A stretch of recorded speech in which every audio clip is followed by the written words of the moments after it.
Tammy or Mona, this is Dawn. Can you let me know if you can hear us?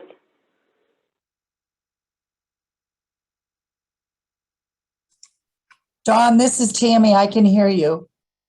All right. Thank you, Tammy. You're welcome.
Our 8:15 work session with County Engineer Anthony Barnett. Good morning, Anthony.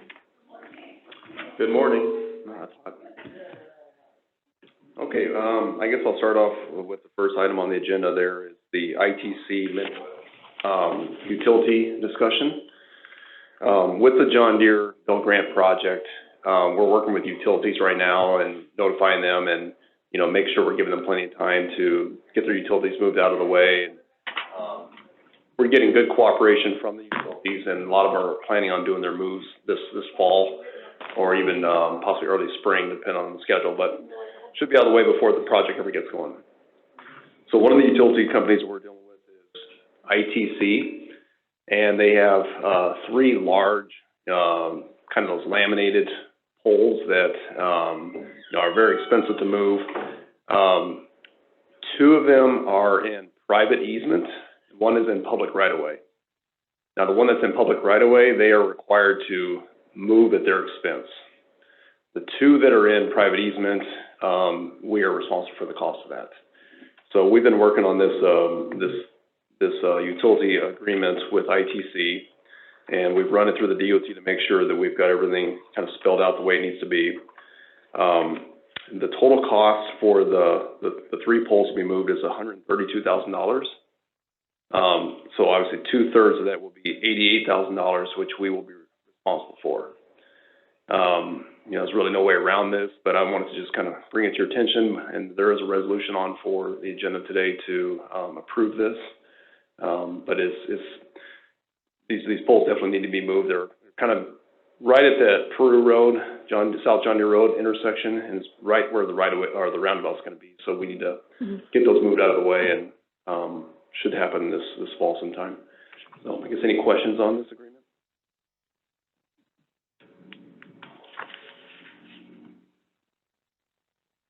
I didn't have anything. I went through it. Understand where obviously you'd be liable for some of the movements. So. Yeah. Is this covered by the grant? This would be local expense. So the utility relocation was not built into the grant. And honestly, we really don't want to try to amend that. It's just way too difficult of a process. First of all, kind of rewrite the grant agreement, which we don't want to do. And then there'd be a whole, procurement procedure we'd have to go through with the feds on that. So it's honestly just much better if we just consider this a local expense. Yeah. Can we propose to the city of Dubuque to pay half of it? We did that with the Southwest Arterial. You might be able to advise the board on that, where the city and the county paid half for utility relocates. And so is that a feasible solution or offer? I mean, something we could consider. South John Deere Road, West John Deere Road is our project. It's the county project alone. And the city would tell you Southwest Arterial was their project that they managed and led as well, and we paid half for the utilities, which I thought was very fair. And had no problem with, Mm-hmm. and nor did the Board of Supervisors at that time. And I think at that time, there was definitely a spirit of cooperation that the county and the city wanted to make sure that, hey, let's throw in all the dollars we have available, match what the state and feds are giving us for Southwest Arterial. Let's just make this thing go. And they did a 50-50 partnership. Not saying you can't do that in this situation. That's completely up to the board if you'd like me to go back to the city about that. I think it's fair, considering what we've done in the recent past. Do you think this is the county's responsibility, Anthony? I mean, this is clearly in the county's, right away. It's our road. It is our responsibility to take care of this. My only concern is that we would delay this a fair amount. Not gonna say it's not a bad idea, but we could delay it a while. And this utility move, I'd like to see it done this fall. We can.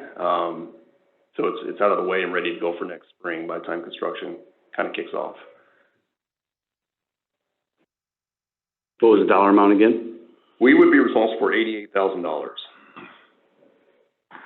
So we could cut that in half if the city shared that with us. $44,000. And it was a joint application, city and county, if I do remember. Correct. Both the John Deere portion and the Northwest Arterial portion. So it's not like I'm just trying to, drag them into it. They led the proposal. They contracted with the consultant to write the grant application. They were involved with this and led this most of the way in my interpretation. You certainly were there, you advised, and I think this is just an excellent opportunity to go to them for partnership and say, we think this is fair. I mean, we just did it in the Southwest Arterial, and the scenario was almost identical. City of Dubuque managed that project. The City of Dubuque will have that property annexed, so to speak, or within their control, and we paid for half of it. On unique utility movements and right-of-ways, maybe you can refresh the board on what those were with Black Hills, if you generally remember. Yeah, there was a move of Black Hills Energy, that the city did come to us a couple years ago and asked for 50% reimbursement share. We paid that expense, so. Did we even balk? Did we even go, wow, you people asking us for money? No. We were like, oh, it's part of the project. We're in 50-50. Yeah. Done. Anthony, the Black Hills project you're talking about, where was that project, in the county or in the city? So that was, affiliated with the Southwest Arterial area. It was pretty much all, I think, out in the county area. Nothing was really city property, but it was, city managed and led. The city was responsible for dealing with the right-of-way negotiations and utility negotiations. And gained ownership of the parcels, as you remember, just a couple months ago. So it was, destined to be city, and it is today, as of the board's decision a month or so ago. I mean, certainly we started off this project with the traffic control analysis. We had the preliminary traffic control through IIW that was split with the city, and we had the grant writer cost that was split with the city as well. So there is some precedence with sharing costs with the city on this. So you are correct on that. How much of a delay will this require? To get through the city protocol, if they said yes, and put it through their agenda, there might be a month delay there by the time they have to do a review of the legal and get it through their process with the city council. But yeah, or if they followed the process they did with the consultants, it can happen in like a week, because I was involved with that and spoke with specifically the city manager's office and Terry Goodman, and they got that proposal done, and I think our half was $10,000, their half was $10,000. The traffic study functioned in a very similar way and was expedited. So they have the ability, most governments do, to respond to needs, particularly in construction. We have a cost overrun on this, usually every project, maybe not this one because it's federal related to our budget, but I mean, this isn't 400,000 or 4 million or 40 million. It's a small amount for city and county of Dubuque, in my opinion. Do you I think there's no harm in asking. Do you have this money in your budget? I mean, I do have it in my construction budget, so that is accounted for. Well, I wouldn't have a problem with asking the city. I mean, it is the John Deere build grant. It is tied into the Northwest Arterial. We can at least bring it up to them. Mm-hmm. I think it's definitely worth exploring if, we're tied into the projects together anyway. Sure, okay. I'll ask the city and just see what they say. I don't wanna delay a whole lot, but Right. I think it's at least Yeah. fair to ask. I don't want to put the project in getting these utilities, getting the work accomplished. I don't want to put that in jeopardy. But if you think there's time to have a conversation can be done in a civil manner. I think we've got about a month, hopefully, to kind of square this away before you might get a little too late into the season, and they're pushing back into the spring, so that's kind of my gut feeling. The good news is that this has been through the legal review on our end, so this has had that vetting process, auditor's office has looked at it as well, so, hopefully that carries a lot of weight when it comes to forwarding the agreement to them if they take a look at it. And in your request, can you put that in writing in an email or a letter form and make sure that it was recorded that the board supported it? We had consensus to make that request. And then I would ask my colleagues to back that up. If it's oh gosh, whatever, if you think you can help us, great. I just think it's fair. And I think we should stand on fairness. Yeah, I guess I kind of need some direction from the board. Are we firm on, hey, you will be a part of this, or are we just asking them a question? I guess we're looking at it as the whole project. It is a city-county project, correct? Yeah, this is our part of it, but if they run into something on the arterial part of it, I'm sure they're gonna ask us for money also, so I'd say yes, tell them. Well, if they run into something on the arterial part, they won't come to us about that. Well, they have in the past. The project's generally closed, so so generally speaking now, yeah, we gave them all the parcels, we gave them everything, it's done. But, Supervisor Potoff's comment was, yeah, if we did this in the Southwest Arterial, a joint project, you think you would do it here? Yeah,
So could you have someone confirm that they can hear us?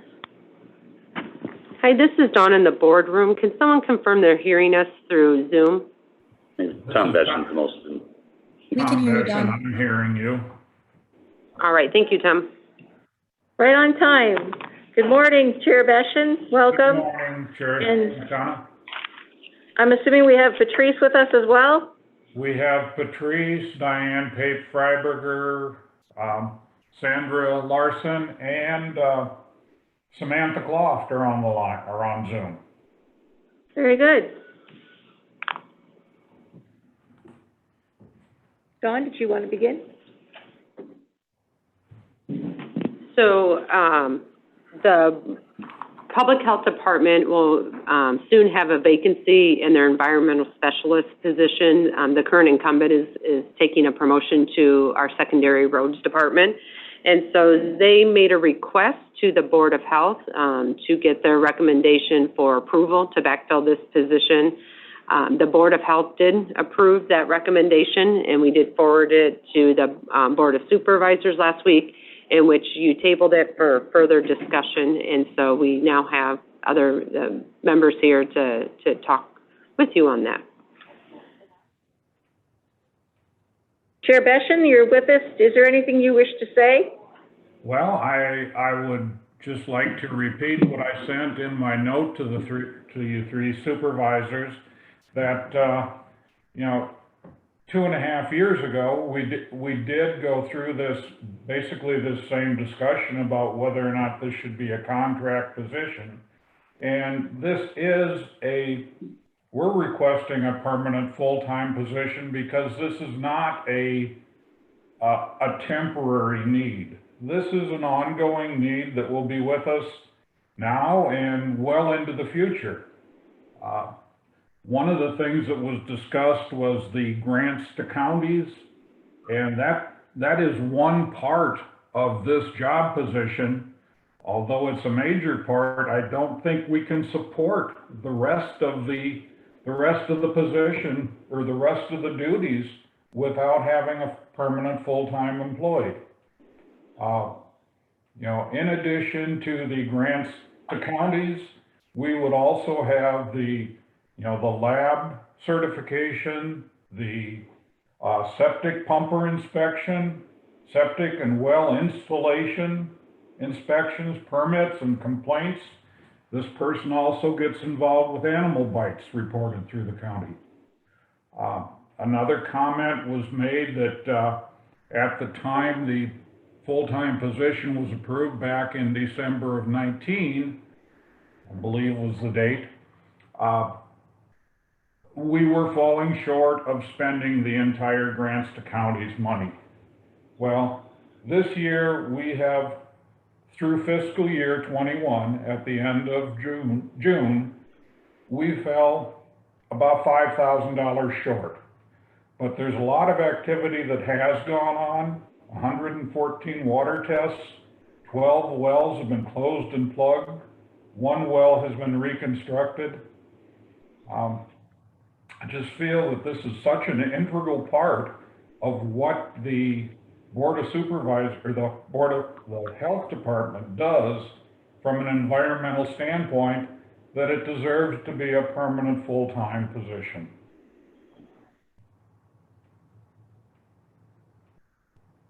Is there anyone else from the Board of Health that wishes to speak?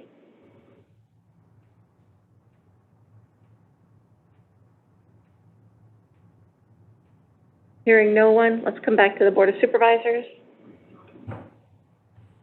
Yeah, Tom, this is Supervisor Jay Wickham, and address to you and to the board. I greatly appreciate the detail you went into in your overview email to us. So that was very helpful in understanding where this current position, basically the outcomes that we've achieved. And so very pleased we've got 114 water tests completed. The 84% of funding, that's good. That reminds me of some of the grades I got back in school. And so, I think a lot of things have been done. I just will make the point that, this is my 6th budget year, and we've never spent 100% of those funds. And so that's frustrating. I understand the headwinds related to COVID and new positions, but I just felt that it was important to bring that out. That said, kind of, I'll cut to the chase. If the Board of Health would like one more crack at this to get a full-time position to attempt to, one, make use of 100% of those state funds, and two, continue with the water tests and the other items you've identified, I will support that. But I just want to be on record with, maybe next year will be the year where we can allocate 100% of those funds. I certainly hope so, Jay. Thank you. Thank you. Tom, what I would say with regard to this, and I also appreciate the wealth of information that you dropped in the packet, but I wanted to be sure that the Board of Health overall understands that obviously we use contract positions because we do that with the VNA. We contract many, many things out for essential requirements under the code. The Board of Health purchases services all of the time. And I share the concern that Supervisor Wickham has with the inability to draw down the full funding from grants to counties. It would be possible for us, as a Board of Health, I believe, to contract the water testing, which is of paramount interest to the county overall. We could perhaps seek a contract to fulfill the grants to county portion of this. We also know that Patrice has put before your board a multitude of requests for additional personnel. I'm not trying to short you people, but I would very, very much like to see the contract, the grants to counties fulfilled, perhaps exceeded, and I think we can do that with a contract person. We can do that just like we do with the VNA. So I don't think that there was clarity as to what we were all saying, but it doesn't have to be one way or the other. I think you could actually get this work done and be sure it is all done with a contract position. Was there any discussion regarding that at the Board of Health?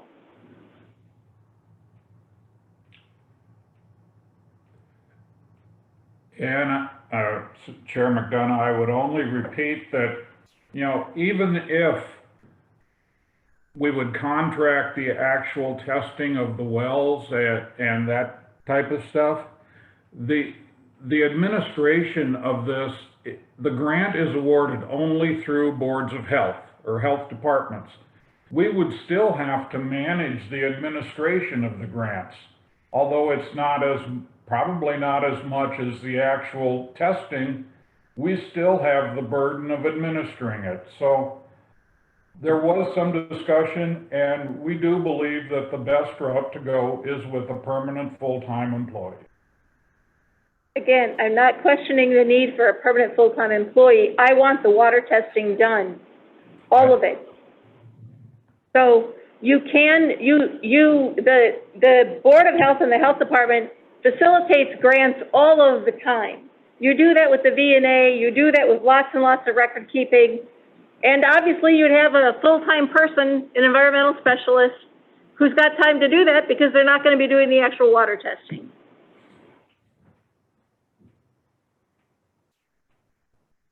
Is this something you can take back to your Board of Health and discuss it further? I would prefer not to. I think the board has spoken.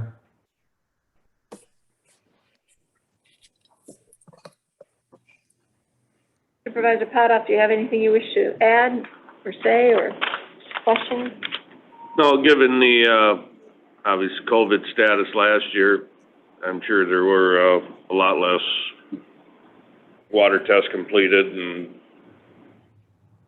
I would think they would have a better chance at utilizing all of the grant funds this year. So I'd be willing to move ahead and approve the acquisition or replacement of the environmental specialist position. I'm ready for that action when discussion is complete. That's where I'm at with it. Anyone wish to make a motion? I'd make the motion to approve the environmental specialist position I will second that. We have a motion and a second to approve the request for a full-time environmental specialist in the Public Health Department. Is there any further discussion? All those in favor say aye. Aye. Nay. We have a 2-to-1 vote. Thank you. Thank you.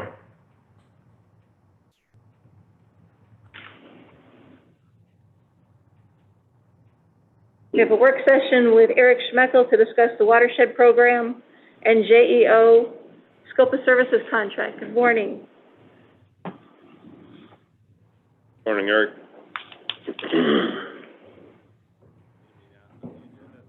Hi, I do have a short PowerPoint I was gonna walk through. Dawn, can I hook up here? Am I better off using a flash drive?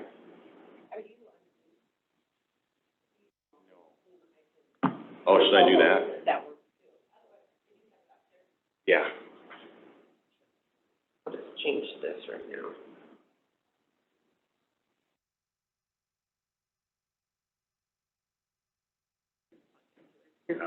Yeah, but you need. How you plug in. Otherwise, I can just share what's in the packet and it just can guide me if that works. I just need this.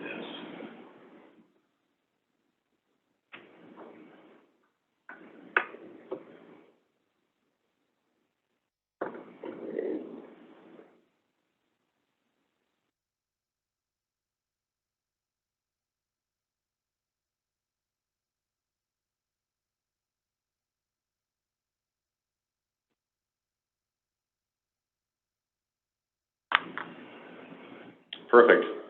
Good morning, Board Supervisors. So I'm going to walk through a few slides, kind of go through a watershed project update. It's been probably just over a month or so since our last one. The focus of the presentation today is going to be on the Ecoservices Fund. As you know, we've had past work sessions on the Truterra and Saltwater Outcome Fund, but today I want to focus on the Ecoservices Fund. Picture that you see on the title slide here. It's actually a structure that just got completed roughly 2 weeks ago. This is the grade stabilization structure towards Centralia. It is in Dubuque County. It was a $70,000 structure built, and that was cost shared through the Catfish Creek Watershed Board. That is on Carl Overbrockling's property. So just real quickly on the Truterra update. We've had some project applications come in. As you know, 28 total applicants were approved through fiscal year 21 funding. We are in, obviously, now fiscal year 22 funding. We've had 5 applications come in for 22. As we get a larger amount of applications, I will schedule another work session for those to be approved for fiscal year 22. September 22nd, we have our joint 2080 watershed meeting coming up, and we will be talking about some changes potentially with Truterra and some of the dollar amounts and funding programs. We think we can make some changes that can be more feasible and more effective at using some of our dollars with Truterra. We'll talk more about that on the 22nd. So on our outcome fund, we have allocated all $150,000. We have a total of 14 landowners in Dubuque County. All of those landowners have gone from tillage to no-till and or cover crops. So some significant changes there. We obviously can get tillage to no-till and add the cover crop on top. So we have impacted just over 2,300 acres have been contracted with Dubuque County through the Saltwater Outcome Fund.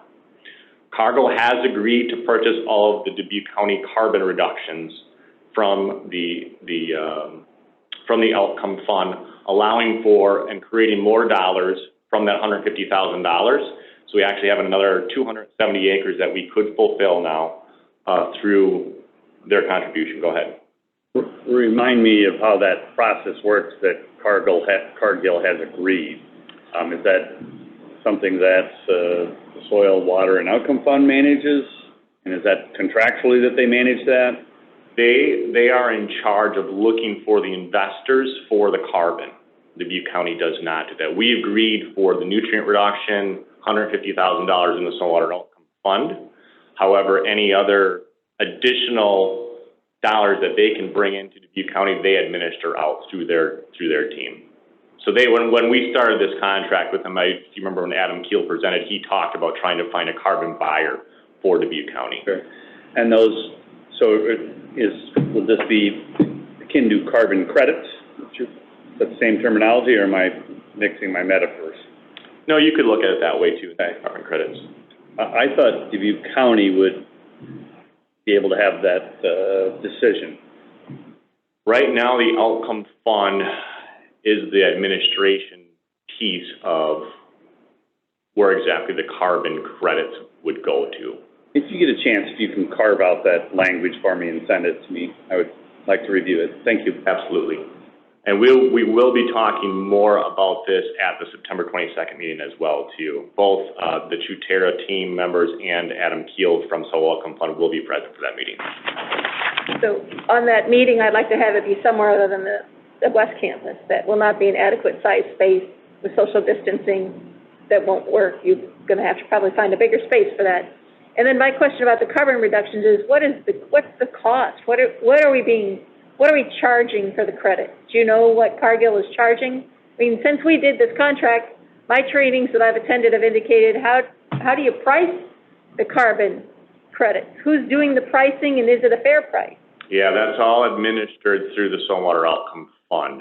Essentially, when Dubuque County looked at a contract with the Stormwater Outcome Fund and their team, they essentially put the pricing together, and Adam can expand and talk on that a lot more. Right. And so now we know more, so we can just put that in for next year's conversation or midterm or whatever. Maybe you can bring that up at our joint meeting, that we have some inquiry about what is the pricing. There's something to be said for people that are buying these carbon credits early. They're buying them very, very inexpensively, trying to get in and purchase before the market actually adjusts to what they expect final market prices to be. And the carbon market has continued to expand both from a private and public sector. So I think that continues to get talked about and discussed. I know Adam and his team has done a lot of research on pricing, both from a nutrient standpoint and carbon.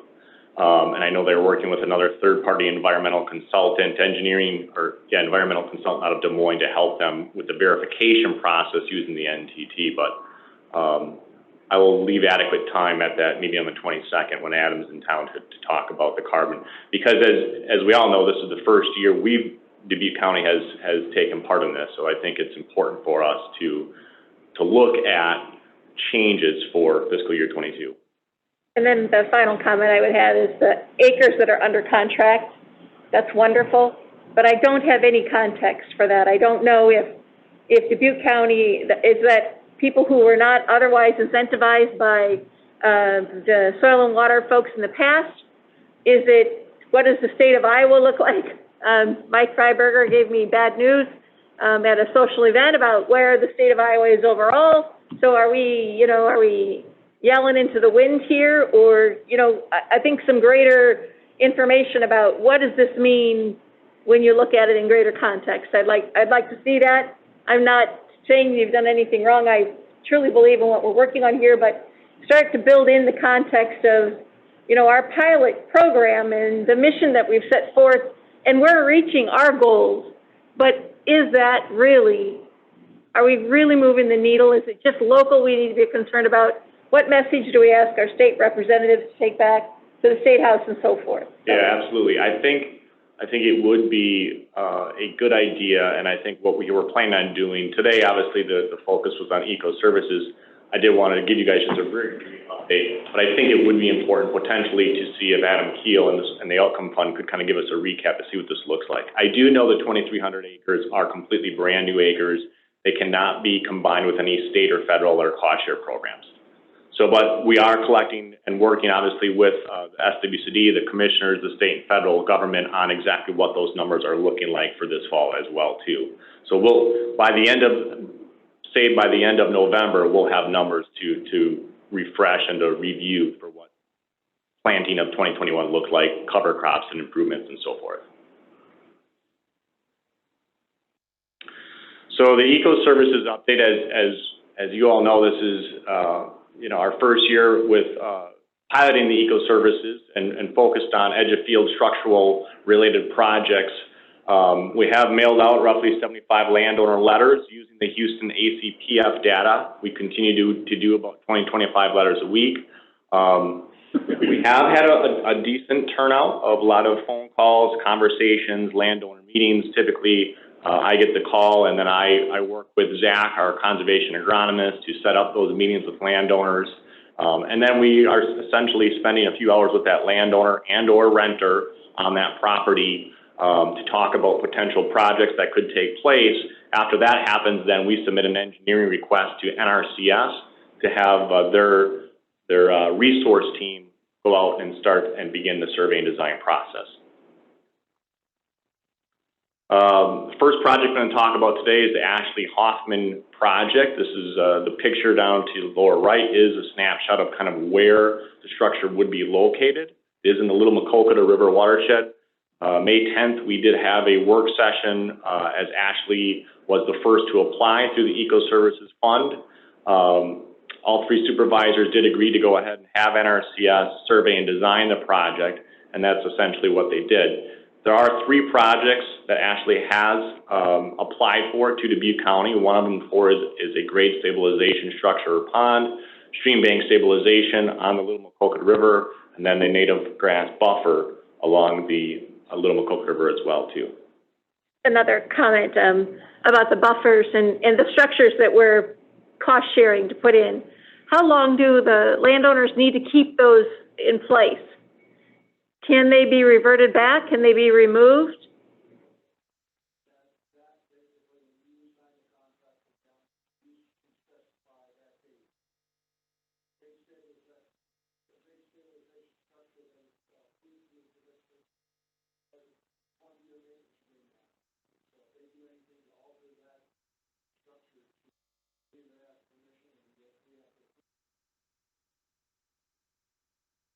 So would it be 20 years also on a buffer?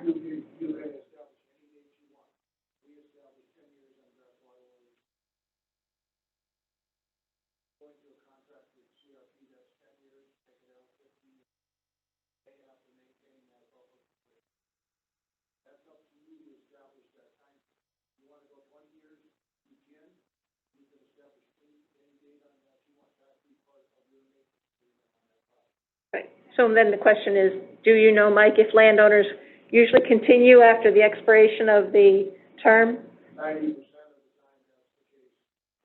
We're seeing some projects well, basically because of those planner with and that, they sometimes are taking projects out, but they're doing complementary projects to basically what that project was put in for. The buffers along streams, there should be some maintenance on those. Basically, that person there's maintenance on a pond.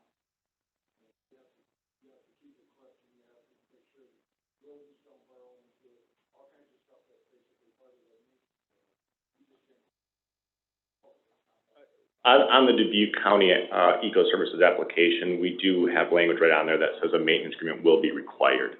Now, as far as the length, it'd be up to the Board of Supervisors on what you guys feel is necessary. If you'd like to match what NRCS, state or federal government does, or if you'd like to create your own, and 20 years, 30 years, whatever you feel like is a good duration of time.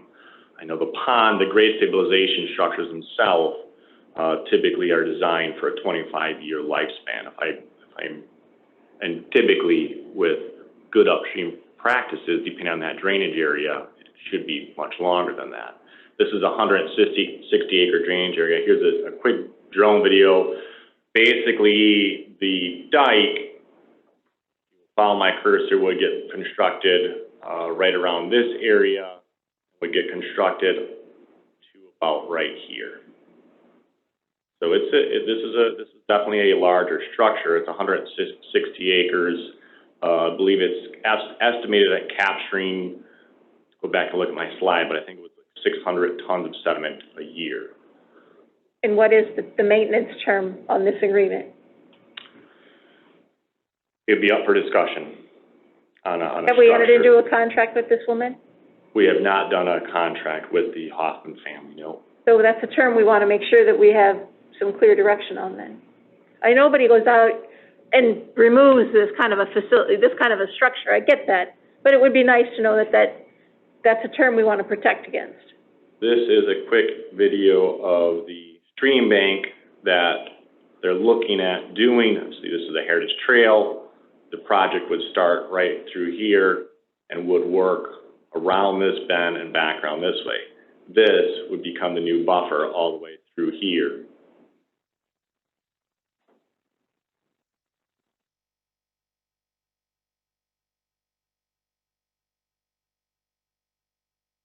Of course, that's the little Macokota, the Heritage Trail, and this is just north of Epworth, basically. Yeah, sorry for the shakiness, and this is like my third time flying the drone, so. Very helpful, though, very helpful. I would study, you know, the Google Maps, but this is, very, very graphic. It's awesome.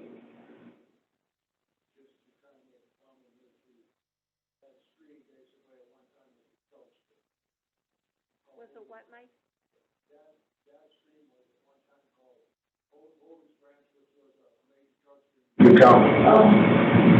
Look at that.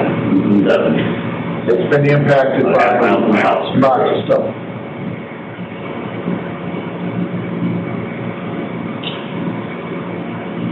So, submitted in the packet was the NRCS cost estimate and design. Like I said, 742 tons of cement is what this is estimated based on NRCS. There's also a model of what it would actually be capturing. The cost estimate was $120,900. That's the federal cost estimate. That is not the actual construction cost. So at this point, Ashley Hoffman would be responsible for receiving bids from contractors and more than likely would choose the lowest bid. It's up to her, but again, 25% of that cost would be out of their pocket. Now, at our past work sessions in May, we discussed percentages, and it's up to the board supervisors. This is the first year of us doing this. We talked about 75% at cost share rate. However, that is certainly up for discussion, I think, today is what it's trying to nail down some of these numbers. At 75%, your county would be looking at $96,675 out of that $140,000 Ecoservices fund. We'll say the county would only pay 75% of the actual bill. That is how the state and federal government works as well. When the bills come in, we don't pay $96,675 if the bill is only $100,000. Some of the feedback I got from NRCS technicians was that they felt like this would get built cheaper than that, but until we actually get cost estimates, I'm not exactly sure what the prices are going to come in. Are you telling me then that 75%, there's a variable as to how much that actually will be? Will it ever exceed $96,000, or might it be greater than $96,000? It would never exceed more than $96,000. If the Hoffman did a project, a price estimate, the lowest they got is $150,000, the most the county is going to pay is $96,000. That would be my suggestion, is that we would not go over what NRCS and or the state government is paying for the actual cost estimate, because it could easily be $100,000 too, and then the county would only pay $75,000. That's what the bills are. This being an example, appreciate that, taking some more steps with us, and maybe Mike can chime in as well. So is it pretty common that with the state and federal dollars, that the private landowner determines the contractor for the project? And is that the case here? Yes, that would be the actual. The state and federal projects always allow the contractors to choose their own. They're not required to go out to bid? No. They're not required to go out to bid, but it's a good idea to get 3 bids. Sure, but if they have either a family member or somebody they trust, excellent contractor, they can just choose them. They can ask the federal does that as well. Is that correct? That's right. That's true. Now, that has come up in our Catfish Creek WMA meetings, and we just approved a project that was similar to this, $125,000. That was, it's more an urban detention-based project. The board did require that landowner to get 3 bids, one of the 3 bids submitted to the board, and would like to choose the lowest bid. So the board, in the minutes, when they approved the project, made that a requirement. So the supervisors could do the same. Well, NRCS and state does not. Thank you. So out of with the Ashley Hoffman project, with the stream bank and the buffer cost, that was estimated at $29,447. Again, 75% cost share rate. We'll be requesting $22.85 from county through the Ecoservices fund in conjunction with the $96,675.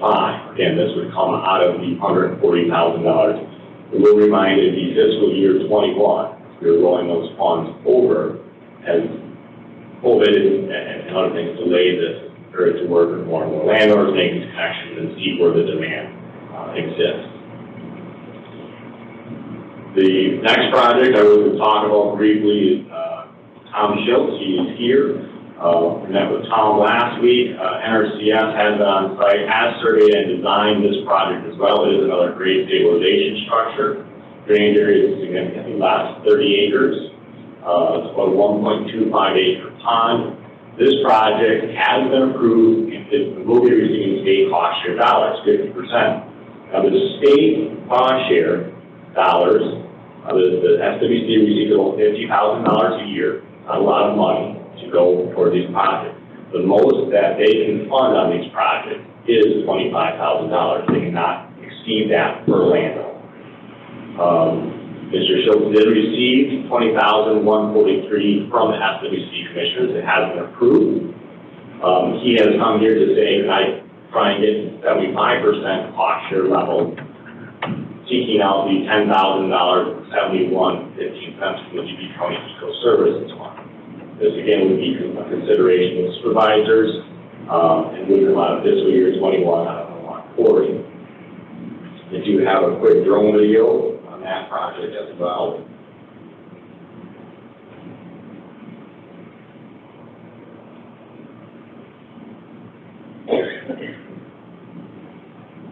Hopefully this one's not quite as shaky, but I'm not going to make any promises.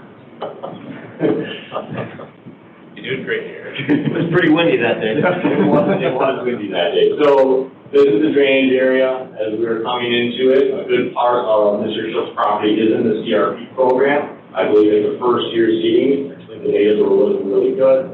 I'm going to pause it right here. As you can see, we're standing down here. Mr. Schultz would like to construct the dike that would basically tie into this hillside and would expand across into somewhere in here. Thus backing water off and collecting the. And what watershed is that pour into up there? Thanks. The bank of the watershed. What do you run? Right? What do you run? I don't know. Little Coconut. Little Coconut. Coconut is the watershed, right? Is that right above the Banks Creek? It is. Yes. Yeah. Okay. Can I approach? I'd love to hear from Tom, the chair. Okay, so, I'm requesting, thanks for having me, by the way.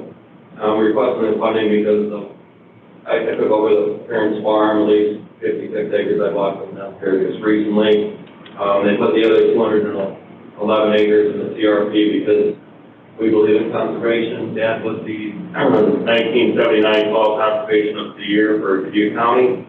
And he, quite frankly, didn't want to rent it out to anybody else because most renters today have 24-row corn planters, and I was farming it three previous years with a 6-row corn planter. We had a lot of strips that are like an acre. So the stuff to the left there was not in production. It was 15 acres that used to be a pasture a long time ago. My brother and I put wildflowers and stuff in there and planted 3,000 trees. We've had deer cameras out for 20 years, and we never had a bobcat on the camera at all. And all of a sudden, year 2 of that project, which was 5 years ago, we helped and had a family of bobcats show up, which was pretty neat. We had a mom, a kitten, and a large male that showed up all the time. So what I'm trying to do here for the Shield Family Farm is complete the project. So We got the farm in the tenure, we did this 15 acres of additional wildflowers and tree planting.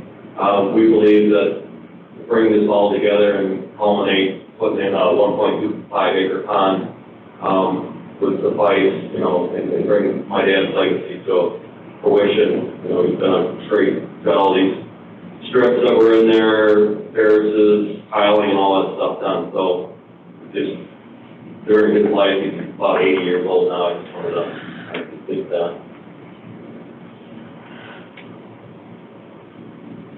Any questions for me?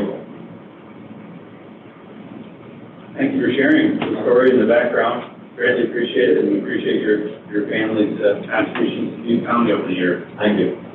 Thank you for these questions. Eric, I have a question for you. Why would we join with Mr. Schultz if he's already received a 50% match? Why would our limited funds be used to further close the gap? Would we be looking for properties that are not receiving other funding? Yeah, there's a couple different ways to look at it, and this is something that's come up with our Tapestry Street Watershed Board, as we oftentimes will contribute additional funding for projects with landowners. It's difficult when you try and there's not a clear-cut equation on how you rank some of these projects out.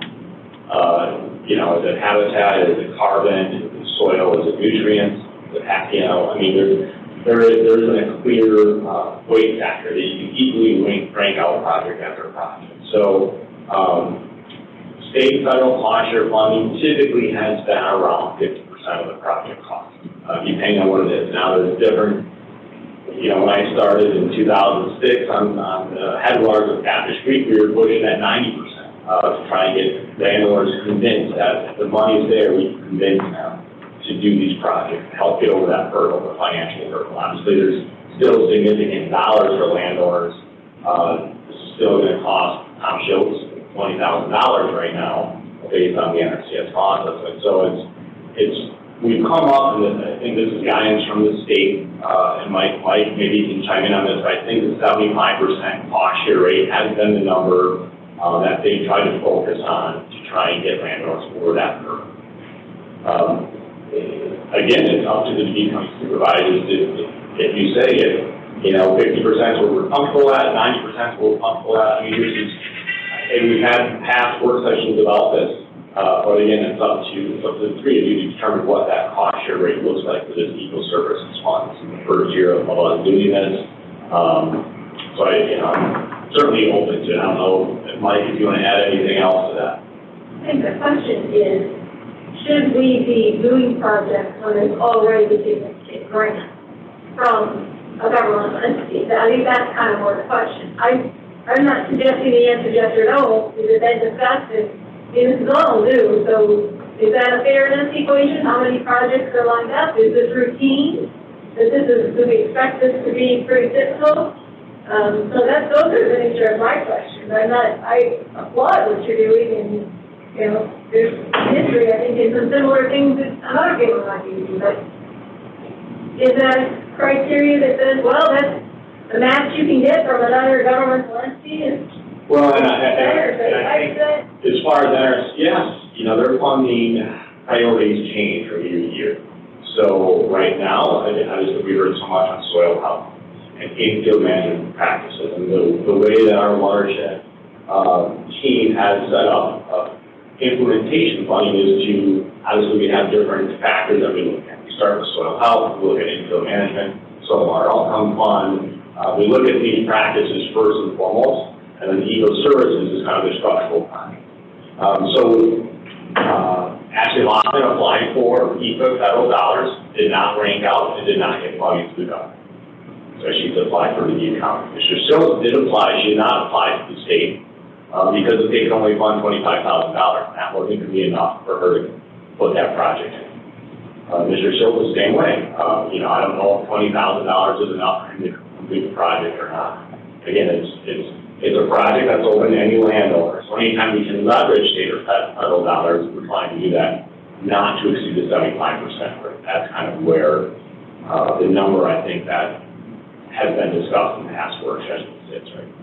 And I think that's where I'm at today. It's a good question, but hearing your explanation is that if we can leverage state and federal dollars, get better results, get more outcomes in the areas that we're looking for, whether it be in water quality, soil erosion, or conservation, that's a win. So I'd be very supportive of a project like this. So then we would, no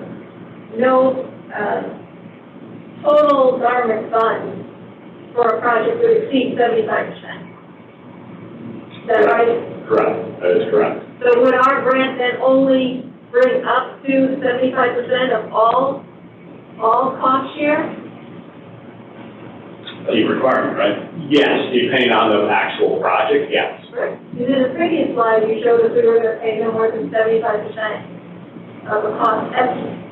Of the actual cost estimate. So we put an absolute cap. So in Mr. Schultz's case, that 4286, if he gets, if his low bid is $60,000, we would still only be providing $10,000 out of Ecoservices. He is not getting more than that cost estimate from NRCS, if that makes sense. And vice versa, if he gets a contractor to do it for $25,000 and not $40,000, usually NRCS is pretty close with their cost on these smaller projects. For larger projects, there's a lot more contingency factor built in. But yeah, it goes by cost estimate to set a dollar amount, and then it goes by actual bills.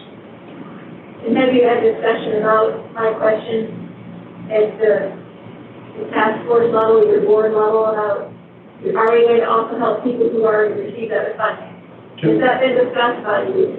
To answer your question, Ann, basically what, in the past, in all the watershed projects I was working on, basically, we went to 75% in those areas to get the projects out there. A lot of times, 50% depends upon the farm economy or the agriculture commodity. Basically, sometimes 50% a person cannot do that. So when we went to 75%, usually you get that interest. In this case, you know, we as a district would love to do these kinds of projects to get more out there.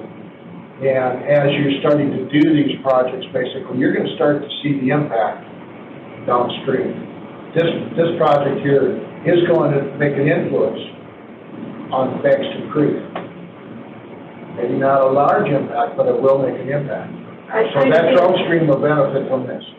The other one that basically, when I started working on the Hoffman project, okay, that started out basically that, you know, we said 75% when we went out there and talked to them. You got to remember this is the first year for the project, so we're trying to find our way here a little bit because we did not follow, you know, a lot of times basically when the district basically does the 50%, we only have so many dollars. So we can get 5 projects and you can supplement them to get them 5 projects done. You might have to start picking up the whole 75% on some more because there's going to be interest there. I guess what I'm saying here is that 75% is a good goal. We as a district, we cannot let anybody go more than 75% on the project because that's where the state code is. I appreciate that summary, Mike. And so apparently the group did discuss whether or not we would be joining with other funding mechanisms. That was discussed, right, Eric? That was discussed, yeah. Okay, that's my question. Yes, yeah. I'm not going to be able to make that decision. I don't intend to. Question is whether or not it was discussed. It was. Therefore, Mr. Schultz, you had your hand raised. Is there something you'd like us to know? It did hit me there for a second. Oh, I did get 2 estimates already, and one was at 39,000, and the other one was at 40. So you're right about how close they are with it. They are ready to dig. So it's just a matter of, you know, approval. I'd move forward. I'm in the truck sales business. I sell semis for truck country. I can tell you for certain that if I don't get approved, the project's going to be tabled because there isn't any trucks to sell. So that's something I have to endure for 2 years. But for 20 to come out of my pocket, the project won't start this year. You mentioned the value of that design work that NRCS does. Yeah, I will get to that just a little bit. So those two projects, we actually have Austin Farm project and Mr. Schultz project, are the two project applications that have a survey and design done by NRCS. I'm going to talk a little bit about that just a minute, but those are the two projects that are surveyed and designed. We also have some projects that I would put on the wait list. The Joe Mazzina project is another great state. This is just upstream in a little Cold River as well. This is probably next in line for design. Rough estimate of around $40,000, similar to Mr. Schultz's project, similar drainage area. So he's just starting to clear some trees on that project. Another project, and a lot of drone footage we have, I'm not, because of time, not going to share today, is the Old Rock Family Farm. This is a farm out by Field of Dreams. They are considering several different options. They're working on a conservation plan for the family right now. They are considering buffers along their entire property. They're looking at a wetlands, and we're also looking at grade stabilization structures. They are not ready to make any decisions in 2021, but they would like to make some significant impacts in 2022.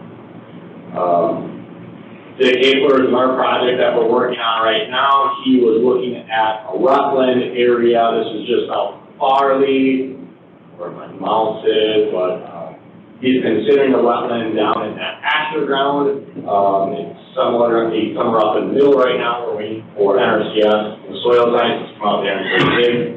He is also considering putting prairie strips in. So we've done a few last year, a pilot, but we're trying to promote and push prairie strips, contour buffer strips in fields that are native grasses.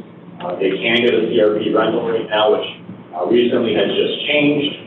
And it's a much more competitive, significant higher number, $200 an acre for some of these areas. You can convince landlords to put these strips in on the property, which have a significant impact on water quality.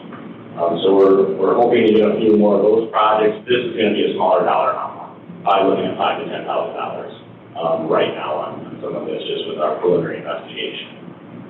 We've got a number of different landlord meetings set up. Those are some of the names that we continue to work with. Some of these will be applying for the Ecoservices fund.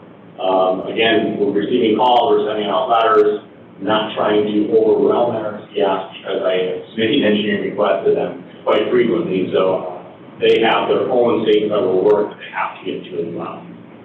Are we being charged for the NRCS engineering? No, we are not being charged at all for any engineering on these projects, which I was going to mention, and Ed had brought up NRCS's design and engineering costs. I actually often, you're probably, if an engineering firm did that, probably somewhere in the ballpark of $60,000 to $80,000 on that project just for the engineering. Same as Mr. Schultz, probably around a $20,000 engineering cost. So looking at it from the county having to go to private engineering, we're looking at probably a 40 to 50% markup in the actual cost. Dubuque County is not paying for any engineering costs. Again, the partnership with our 2080 and our healthy working relationship with NRCS. A couple of things, $140,000, as you can see, is not going to solve our water quality problems, as we all know. The county is a good start, getting some significant structural projects on the ground. It's also about creating demand. And I think having more landlords talk, seeing projects go in and seeing what's actually getting done creates demand and creates visibility for the county, as you guys know. Something that we may want to consider, as this is our first year, it's been word of mouth, it's been us sending letters out, creating meetings, going through this process that I kind of walked through, establishing a deadline date for Ecoservices and having a number of their, as you guys saw, there's a lot of project applications floating around out there. We're waiting on NRCS for several different projects. So establishing a deadline date to have a work session that with our team, our Watershed staff, myself, to look and see how we would rank projects out, where we can fund out of the $140,000. This is something that we'll be talking about at the September 22nd meeting. But I did want to mention that probably could be a very significant change if we have some deadline dates and then review the projects. Did not have one this year, obviously, because see how much demand is out there. That's all I have for the Ecoservices. I know I'm already over my time limit, so I'm just gonna rifle through the last few slides. Our floodplain permit has been updated. We are in compliance with FEMA. That took effect August 10th. We have, I don't know why, but we have received a number of floodplain permits this year that kept both myself and John very busy. That process has been a little bit more enduring than I think what we had started when we thought there would be a few permits that come in. But keeping us busy. Catfish Creek, WMA, just a quick update on them. I showed you our old rocking structure that was built. We do have 3 more basins that are in the design phase right now. The Lower, the Lynn, and Bush properties all applied to Catfish Creek. We have around $500,000 that's existing, and we have an application for 2 significant projects that the Catfish Creek Board is going to have to make some decisions in the next month on where they're going to fund the remaining dollars, because we have more projects than what we have dollars for in Catfish Creek. Outreach activities, as you guys know, we're working, I believe I talked with a few of you, worked on a video. We shot a video, Supervisor Potoff, that was in for the Stormwater Outcome Fund. That will be shown at the 22nd meeting. Billboards will be going back up for a fall run here in the next few weeks. But we're going to start shooting some farmer testimonial videos and working on our video and boards here this Wednesday at Nick's Field Day. Nick and Jack Smith is this coming Wednesday. We have around 90 people registered thus far. So we're expecting another good, great turnout. It is a free dinner and everything, so hope to see you out there at that event. As of now, we're still planning a Watershed conference October 11th. The Jutera is still sponsoring the Growing Sustainable Community Conference with the City of Dubuque. That will be at the Grand River Center and at the Mississippi River Museum, so that will be here soon. But we'll know it, and we'll keep you up to speed on any changes, cancellations, or setbacks that we have with code on that. And then our national SIG grant that we've applied for, we should be hearing back sometime in the next month from some of our partners, if you guys remember that. So sorry for rifling through that. I wanted to, again, focus on the Ecoservices funding applications that have come in today. You guys have seen some of the dollar amounts. I think we'll be pushing $140,000 with the 2 projects that we have surveyed and designed and have some big plans for right now. But I wanted to walk you through the projects before any action takes place. So what is the status with the chief actually offering? Are you in the contract phase with her? She's applied. At this point, NRCS and herself will be making a decision from the county supervisors whether that project would get funded. When will that decision be coming to us today? Is that today? It could come today, come next week, whenever you guys feel comfortable making an action. I certainly feel comfortable making action after seeing the design documents that were in our packet, needing to go over in detail with them, and all along with the overview. I have the information that I need to make a decision. So I'm in favor of both those projects moving forward. And appreciate the overall presentation. I know still the first year, so you're trying to get us acclimated. You've got 3 major programs going on with Terra and the Housing Fund and Ecoservices, which each one of those has its own deep dive. So appreciate you educating us on those. But I'm comfortable moving forward with the 2 projects presented in detail today.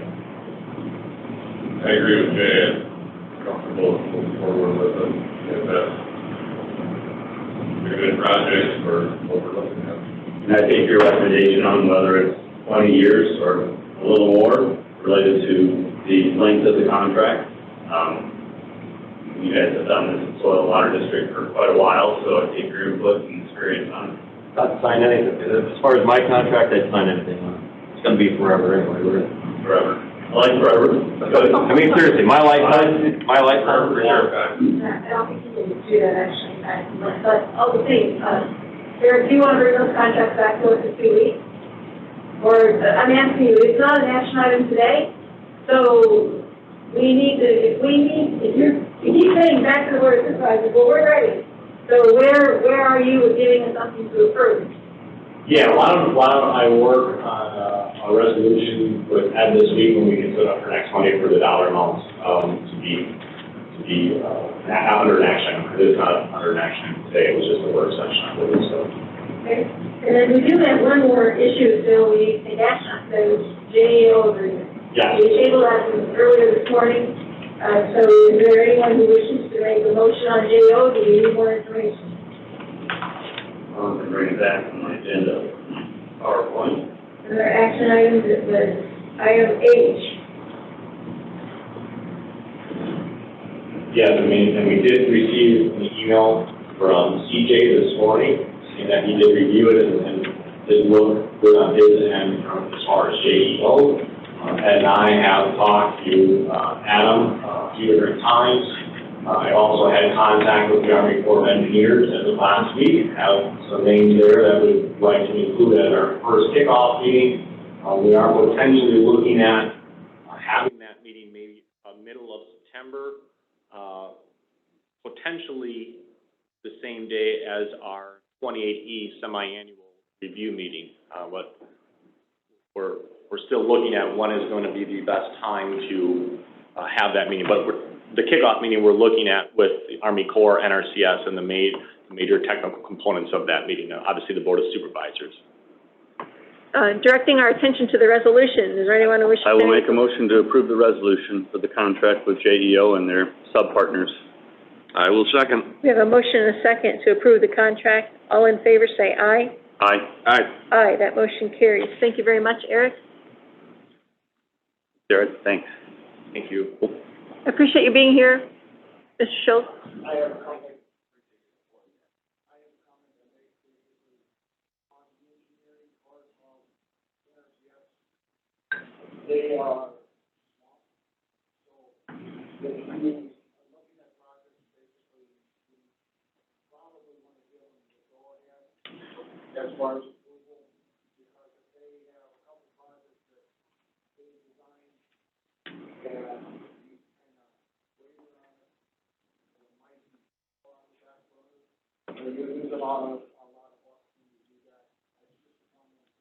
Thank you.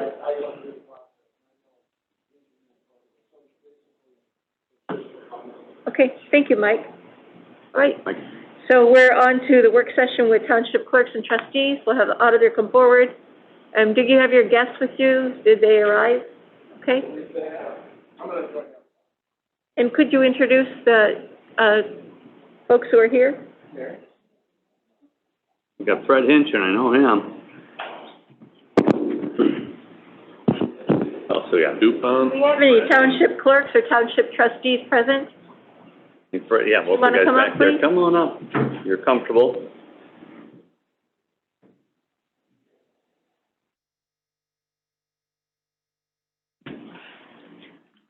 Thank you for being here. I'm Supervisor Ann McDonough, my colleague Supervisor Potoff, Supervisor Wickham, and the auditor, if you don't actually know those folks as well. So Nice to meet you guys. And I'm assuming you both know Mary. Guide you through a lot of things, I guess. But welcome. Thank you. And yeah, could introduce yourself for the record there. I think those mics, Pull point the them down mic and towards Mary, you and make sure they're turned on to green. one or This two, whatever microphone? ones you want. There you go. And then there's a ring at the bottom. Are they on? They're on. All right, very good. So just tell us who you are and what township you are working with. Steve DuPont from Prue Township. Fred Hinches from Vernon Township. Good. Thank you for joining us, and obviously for doing the work that you do, necessary, so. All right, Kevin, we'll turn this over to you then.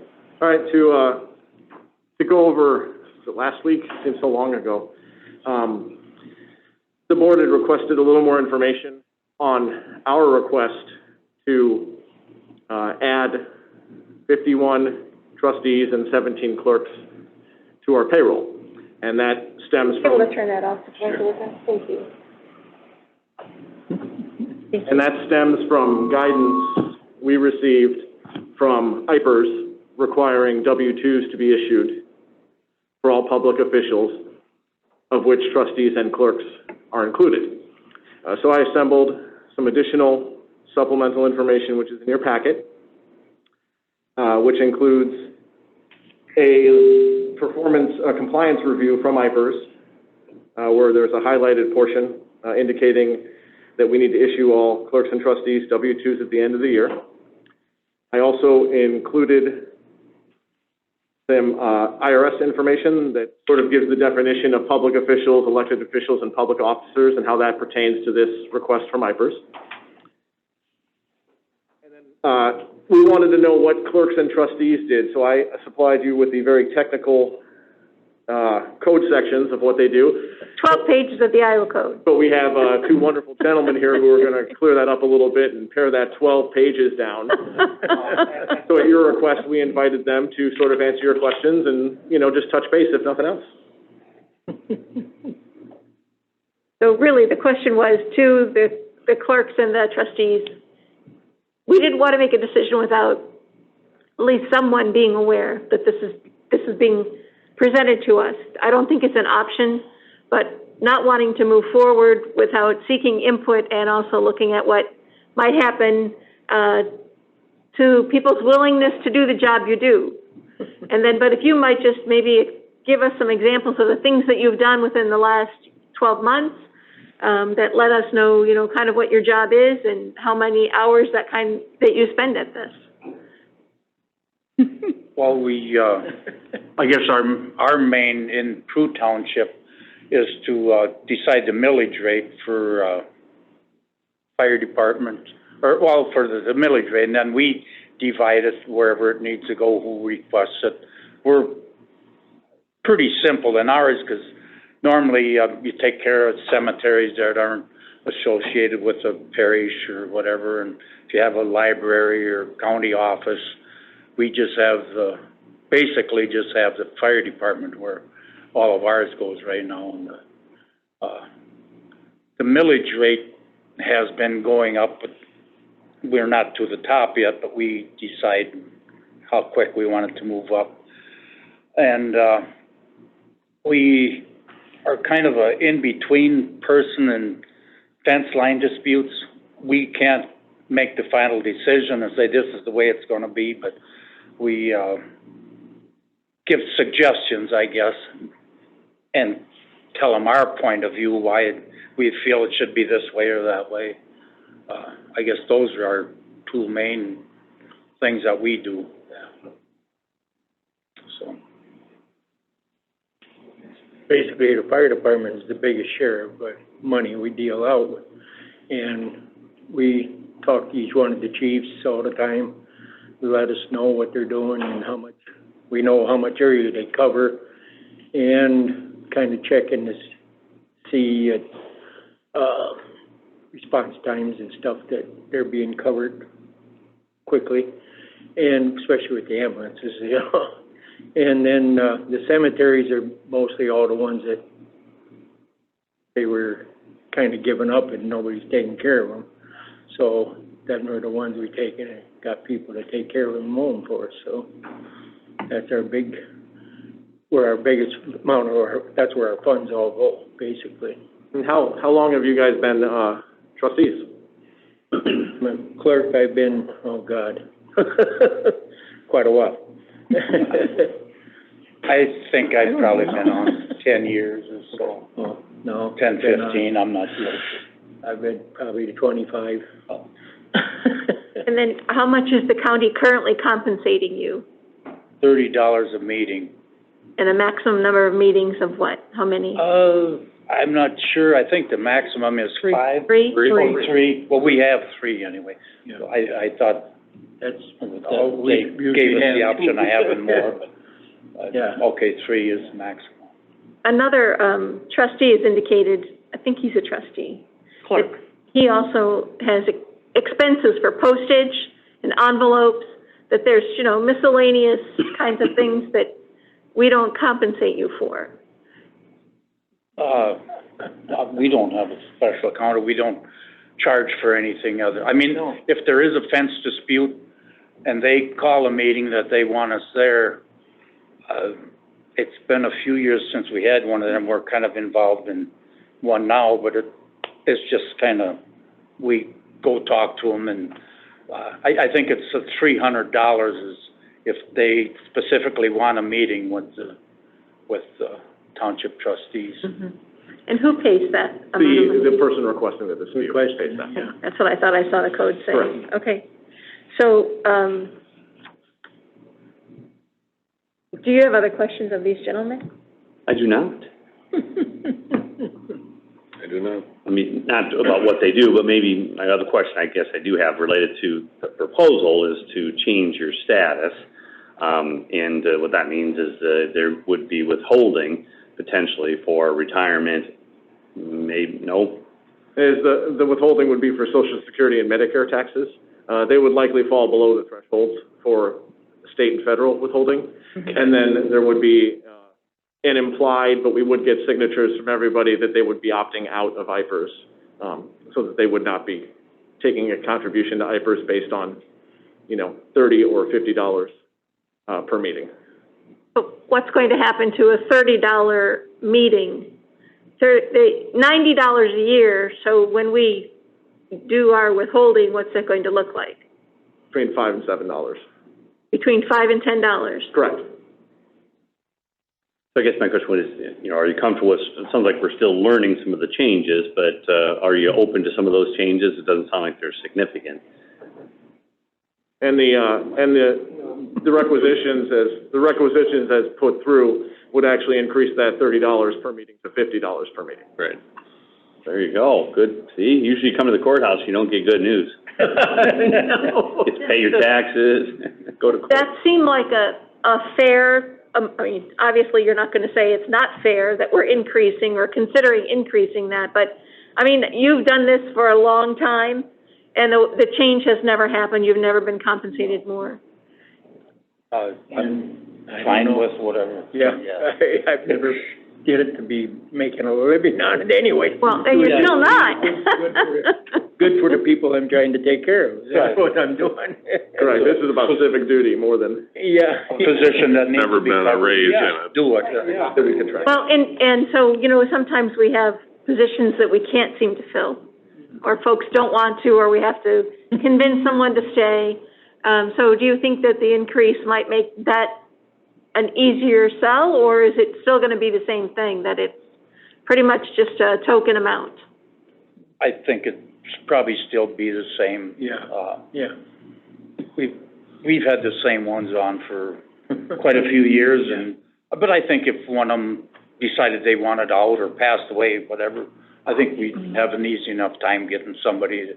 Since it's only 3 meetings a year, and okay. Sometimes might be an hour meeting. Next time, the one we got coming up is just kind of look over the books, and it's going to be probably a shorter one. But I don't think we wouldn't have a problem getting replacements either way. I don't think so either. Harry, anything you can add? Well, some townships just feel like they're not being compensated enough, and they think that in order to stay in with the Social Security and Medicare coming out now, they think they should be paid more to compensate for the loss in taxes that they'll have to pay. And as far as the postage and envelopes and that type of thing, the county, I send the letters out to all the trustees and the clerks. And so if a clerk is sending something to the trustees, I don't know what they would be sending, but, yeah, because I only have one that does.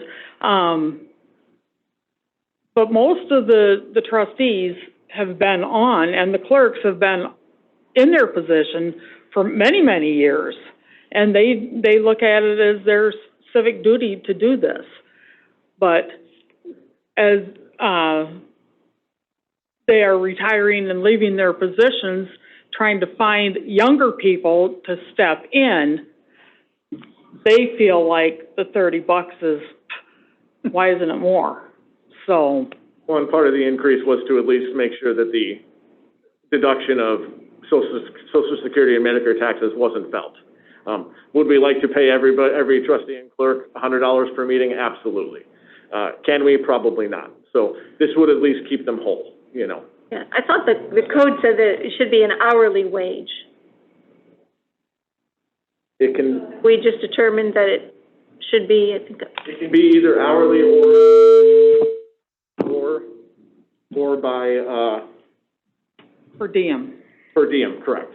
Okay, per meeting. Mhm. Yeah, per meeting, basically. Latin. Fred, do you remember your Latin? Yeah, right. But if it's determined that it would need to be hourly, then we would just break it out. That should be a non-issue. And the increase for the budget, going from the $30 to the $50 per meeting, to the budget on an annual basis would be a total of $4,080 that it would cost the county. County. And that's for all 68 people, so. That's relatively minor, and there hasn't been an adjustment in it since it started, so it definitely does need an adjustment, I would think. I think it's time as well. Given any decision made today, Mary and I have been putting together a letter that will be sent out to each clerk and trustee, letting them know what's going on, letting them know where we stand, talking about some of the documentation we'll need. And our office and Mary will be here to field calls and likely have at least 2 open houses in these chambers where trustees and clerks can come, and we will help them fill out the paperwork and get the documentation that they need. We've spoken with Tanya and Tracy, who will have all this information input by next spring. We're hoping to have it all collected and in order by the end of the year. Did we reach out to any of our county colleagues of similar size, similar population, to determine if there's any other dollar amount that our colleagues are paying statewide? I mean, this may seem like a big increase. I don't suppose it really is. You're not indicating that it's fantastic, obviously, but it's significant going from a token $30 to a significant increase in that regard, right? But are we closer to what other counties do, or do we lag? I did not do a comparison amongst other counties as to what they're paying their clerks and trustees. It was about 60-40 during this IPERS presentation of counties who were already had them on payroll. I said about 60% of the counties in the state already had them on payroll. The other 40 are doing what we're doing right now. In process of transitioning people on, right? I would give you both opportunity to comment or share or tell us something we don't know, which is probably a lot. She just asked you to tell her what she doesn't know. Have at it. Yeah. Do you want me to put a timer on that, or? No, whatever you guys come up with is, good enough for me. I'm comfortable with the proposal. I think it's good, and I appreciate your work. I appreciate you doing We this. appreciate your work. Really appreciate it, and I am definitely in support of it also. And I enjoy doing it for the people that we take care of, you know? To make sure they... Now, Fred, do you cover both the Centralia, Piasta and Centralia? Yeah. Both? Yeah. Okay. Oh, yeah. Both those firehouses? Mm-hmm. You actually have 2 fire departments? No, I didn't think you had one. One department, but 2 locations. 2 buildings. The location. Oh, you have 2 buildings? Oh, okay. Yep. That's what I thought. Cool. Yep. I will make a motion to approve the personnel requisition as presented. I will second. We have a motion and a second to approve the personnel requisition. I'll hold a minute for discussion. We'll do Yes? the trustee one to start. For the trustee requisition, do we have any further discussion, comment? All in favor, say aye. Aye. Aye. Aye, that motion carries.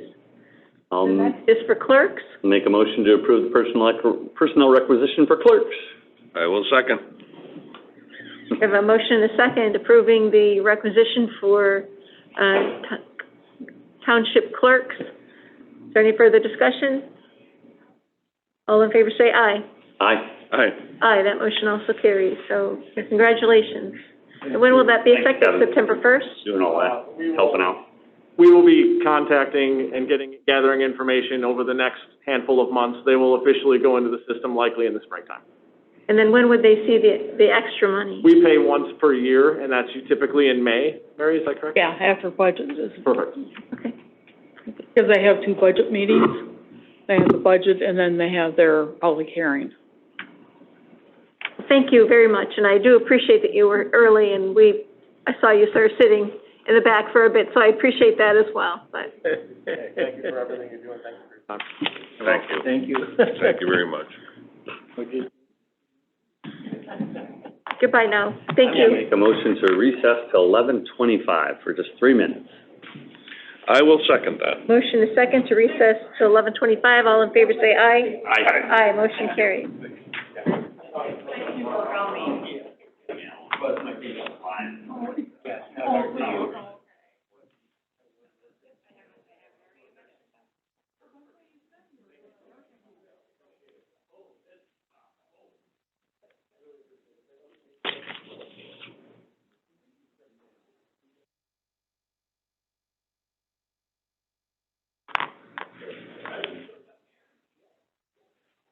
How'd we do?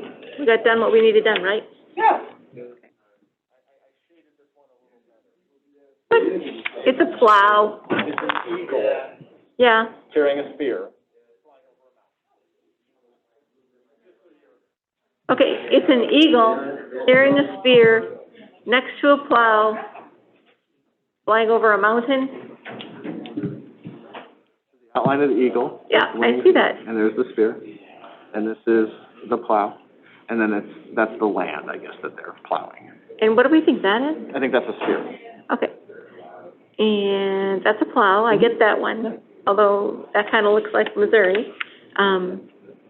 And this is some land, and you gotta see that when you're looking like that, it's a gun. So, and then seal of the county, and then there's, hash marks, dots, and stars. Okay.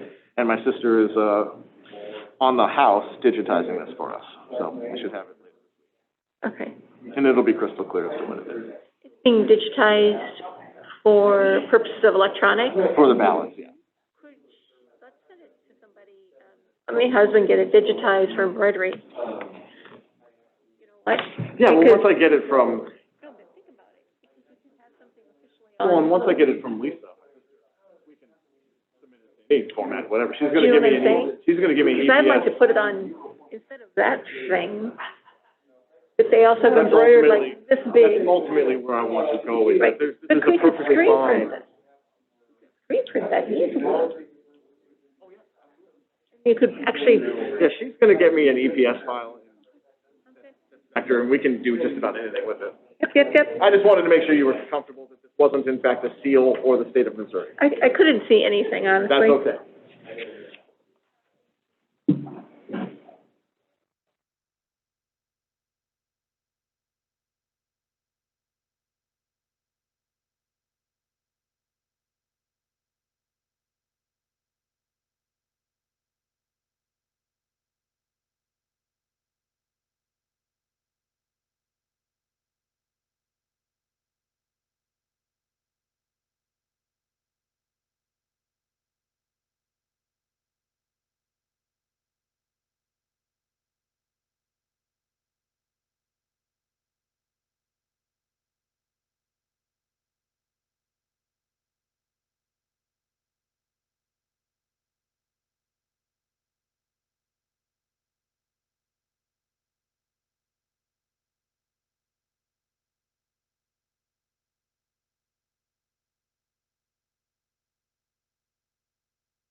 with county staff to discuss the conservation bond referendum. Did you reach out to Cindy Gatto, the chair, to ask her? Did you reach out to her? Okay, thank you. All right. Brian, you want to come up?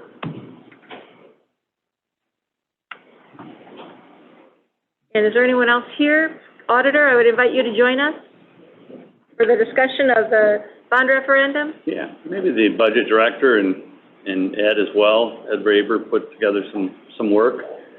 My memory was we were going to kind of go over the math a little bit.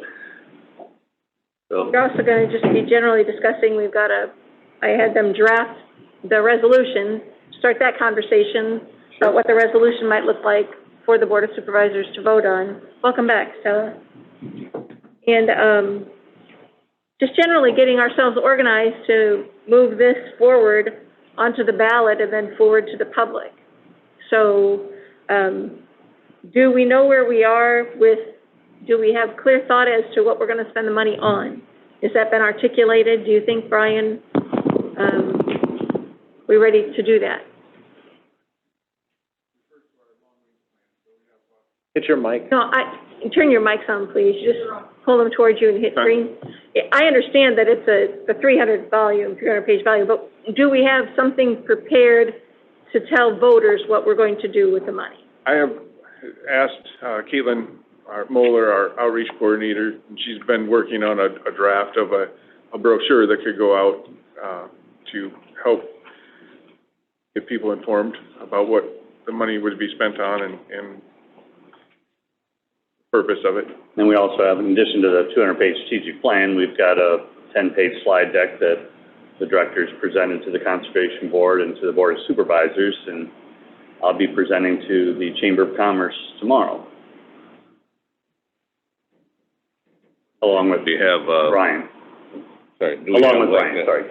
A number one project, I guess, or number two, I understand the comprehensive plan, but I'm just saying, okay, this is one project we definitely want to get, a starting point. That's what I was looking for. The three that we highlighted in the plan were the Swiss Valley Nature Center addition, renovation, the Little Macocata Greenway project, and also Whitewater Canyon facilities.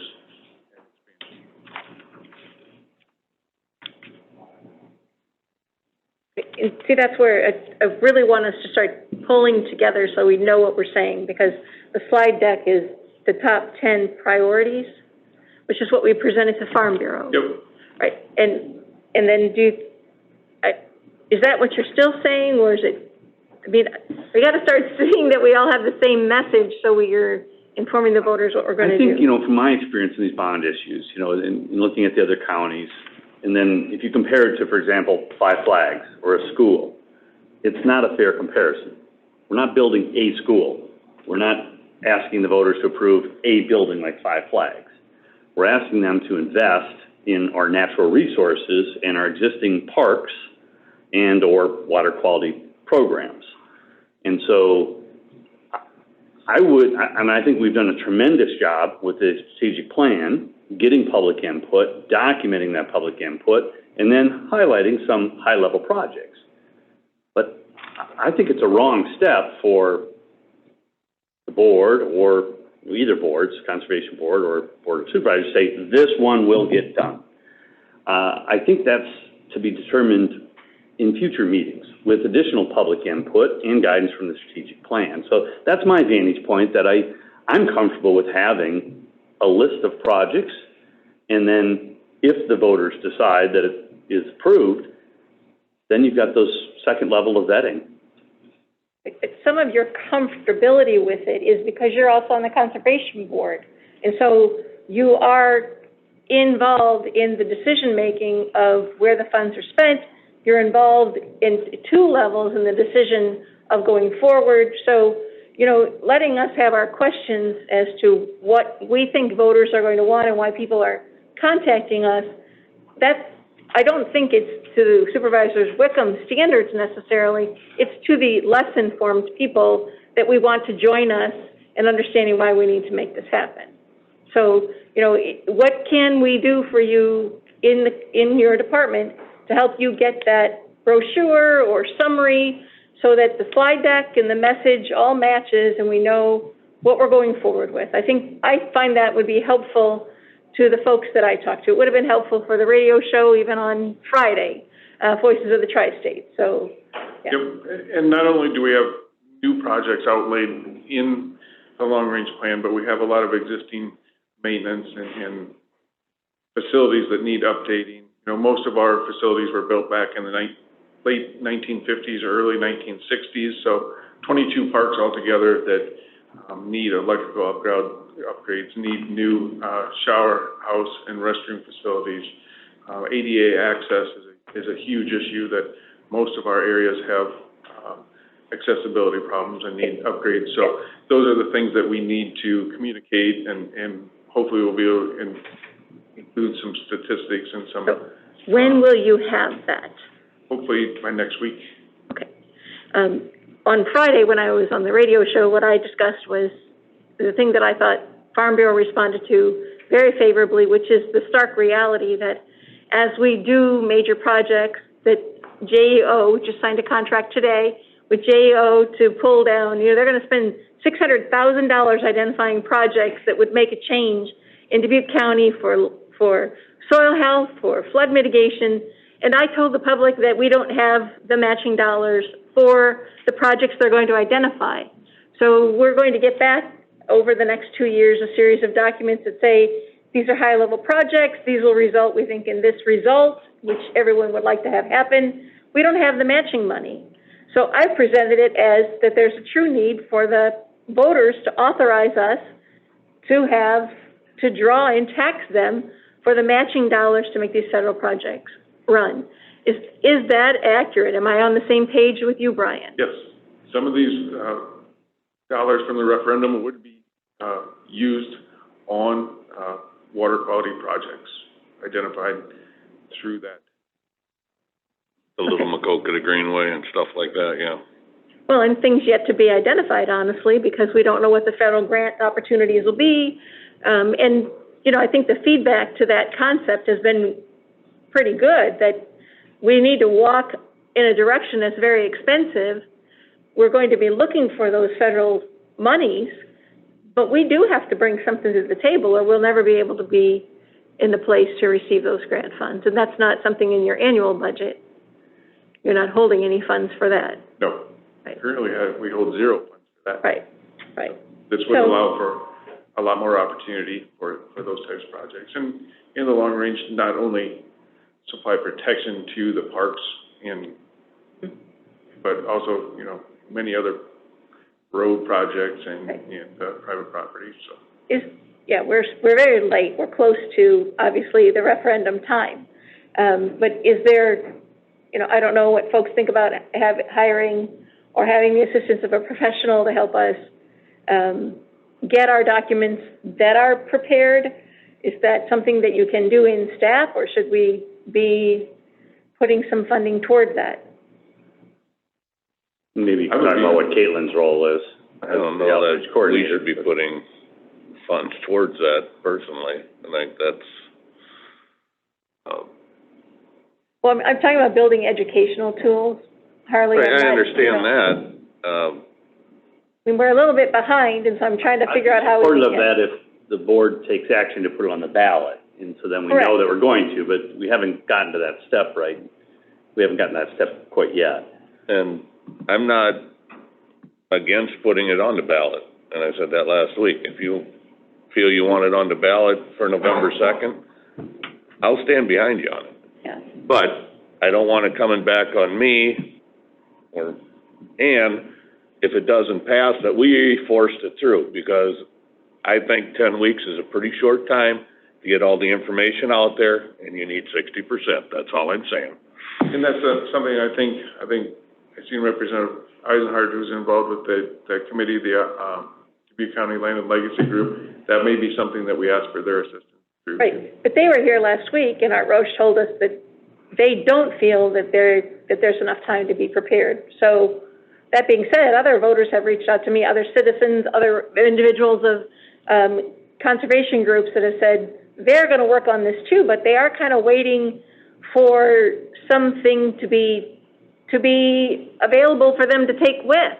And we don't have that yet, and I mean, I'm yelling, I'm not intending to be yelling, I'm trying to get people to hear me through the mask, so. We do have multiple documents that have been presented, so, so it's not like we have nothing. Yeah, We've had multiple right. documents have been presented, we have Is this what you're taking to the chamber tomorrow? that will be part of it. And there are additional dollars related to a spreadsheet and projections, and we have 2 resolutions now, one approved by the Conservation Board, and another one that's on our agenda today. And so to characterize it in exaggeration form, it's just maybe not fair. We've got plenty of documents, and we've got a strategic plan that also gives us, great guidance. So, I think the role is to, hash out some details and answer some questions. And I think one of those questions was still a math question, and we've got some supporting documents when the board wants to get to that. We're at but I'm supporting comfortable. documents. That's where we are. That's the question I asked, is what do we have for documents? You've assured me there's many. Brian's holding up his 300. Whatever, I mentioned them earlier, and then you brought everybody up here, so that's fine. Whenever Brian sent some documents on Sunday, we've got them, Don can bring them up if you want to go over those, but I'm enjoying the discussion now. I mean, I think we're prepared. I think there's been a lot of work related to other groups that have discussed this, and I've heard only positive things about the concept. I heard some concerns about the date and all that stuff, and we've all been on the ballot, we've all run elections, so, some are short, some are a little longer. But I'm very confident that we're moving in the right direction and don't have a lot of trepidation about the content that we've created, because I think we'll create even more. And yes, I will not say anything ill related to the outcome. The voters will decide. Right. It's up to the voters. Yep. I've received calls from land legacy people, and they're obviously very supportive. Had one call, a little concerned that it's the taxpayers paying for public stuff. Said the property owners are really getting, tired of it. I mean, I understand his point. He was thinking there should be some other source of revenue for this, but... Yeah. And that's also a concern that I've heard, is right now we are awash in funds. There are many people who are not happy with the amount of money coming from the administration for federal relief dollars, state's money. There's significant money. And we need to differentiate this from why do they need to pay more taxes now? And that's... Let me jump in on there. As far as I'm in this seat, it will not be a tax levy increase, okay? I've reviewed the budget. I understand our fund balances. I understand the gift the federal government from the federal taxpayers have provided us. And I think it's the time now to implement these types of things, because you can leverage your local tax dollars in the best way ever. And you don't have to increase the tax levy because you have American Rescue Funds, because we've made good decisions, because we have a growing tax base and a really good budget director. I had to throw that in, since she's right in front of me. Those put us in a position to win. I mean, if our fund balances were depleted and we were facing economic hardship throughout the county and the Midwest, I'd be like, I don't know if it's the time. I think it's clearly the time, because we've got a lot of good things in place that are going to make this a priority, not a tax increase. It is a tax increase. No, it's a priority. We control one thing, the tax levy. I don't understand this, Supervisor Wickham, and I really think we need to be careful with our words. And so please prepare the documents for me from your department. Let's do the, It is Dawn, can you bring up the $40 spreadsheet? million debt that we are asking voters to let us incur. If that isn't a tax increase, Increase means more, and the tax levy. Does that make sense to you, Supervisor Potoff? I mean, I don't mean to be fixated about it. Let's go over it, and then Stella and others can jump in and tell us when the tax levy increases, which is our only mechanism to I control. understand we can make the levy go up and down. This isn't about the budget discussion. It is the nature of what we're asking voters to do. And I think we need to be transparent about that and not deviate from the fact that it is an additional levy. It's going to be an additional tax. Otherwise, we should not do this and make it happen in our annual budget. We'll go to the levy, and we can point to it, and Ben and the rest of the public can mark my words. That levy rate will not go up. I will not vote for that levy rate to go up, okay?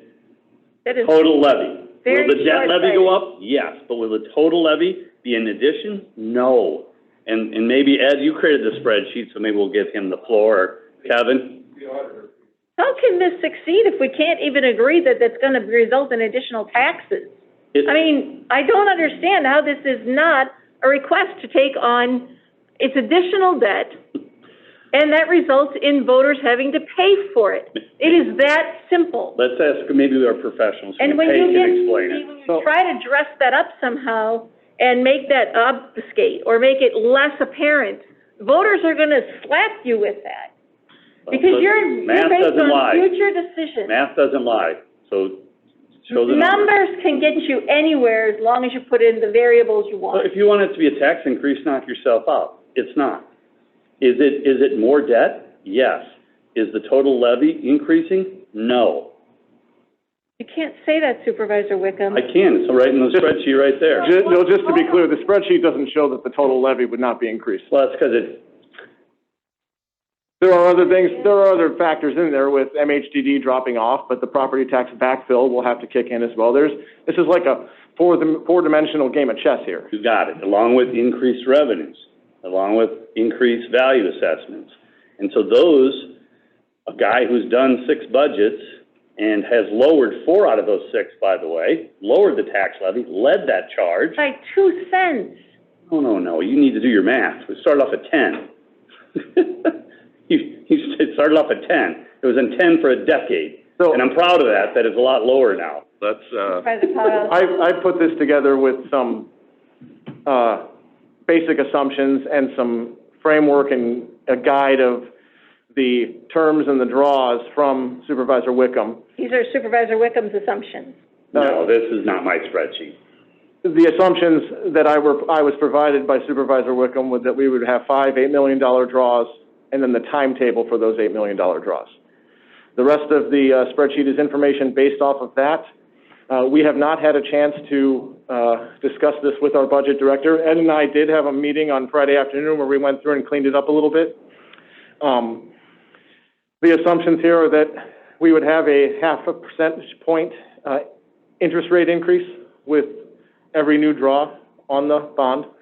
The assumption would also be that we sustain 2% growth as far as our total assessed valuation for the county year over year. This is a big assumption is that we incur no additional debt at all between 2023 and 2046. None. Any additional debt would, change the numbers on this page. As taxable value for the county increases, the levy rates will likely decrease, so we've got that going for us. The other assumption, each draw is $8 million, 5 times over the course of 15 years. Again, those are variables that can be stretched out. You could do 4 $10 million draws over 40 years. You can work it a couple of different ways. With this schedule, the most we'll be paying on at any given moment is about $24 million, and that's over a 7-year period, just because of the way the draws are overlapped, and that's in the dark green shaded area on the left. And then the other assumption was that each draw will have a 10-year repayment. And again, we know we can change those terms as well. On the right-hand side, where you have the gray shaded areas up top, we'll give you the annual impact for this bond based on the taxable value of a property. So if your taxable value on your property tax bill, which is shown on the bottom right where you can find that, the gray areas for 50,000, 100,000, 200, 300, 400, 500, 600. The grid below would then show you your estimated impact to your tax bill based on the total debt service levy, which would include existing plus the proposed conservation bond.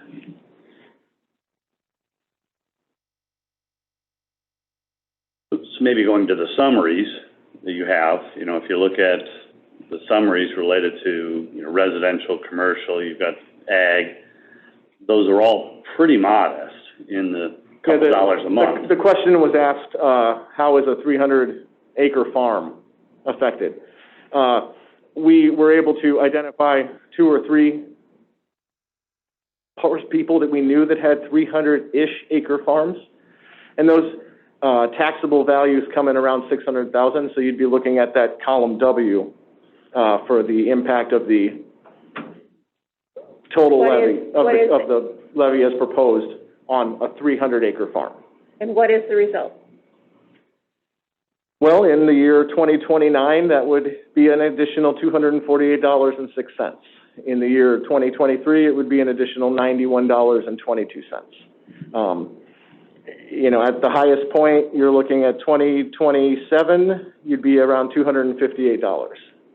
And again, this takes in a wild array of variables. So it is important to know that these are not hard or fast in stone numbers. And again, that it does assume that we take on no further debt. And conservative numbers, though. So the interest rates, I think, are pretty conservative as far as, you know, you could flatten them out at 2, and we haven't. We've got them all the way to 4%. And then the growth is also a conservative growth number. We've been averaging probably a little higher growth than that. But, you know, I'm comfortable with the projections that we do have, and they just are projections.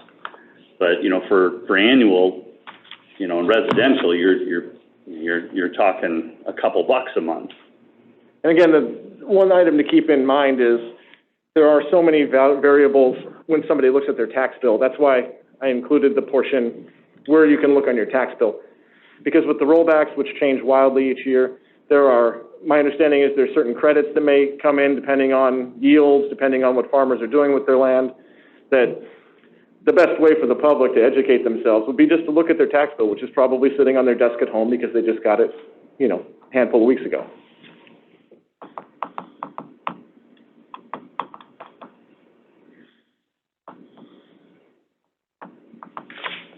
Where are we with the resolution to get this on the ballot? There was one in the packet, and maybe whoever was the author of that could explain the origins. We looked at it directly from the resolution, I believe, from the Conservation Board, is that correct? It is correct.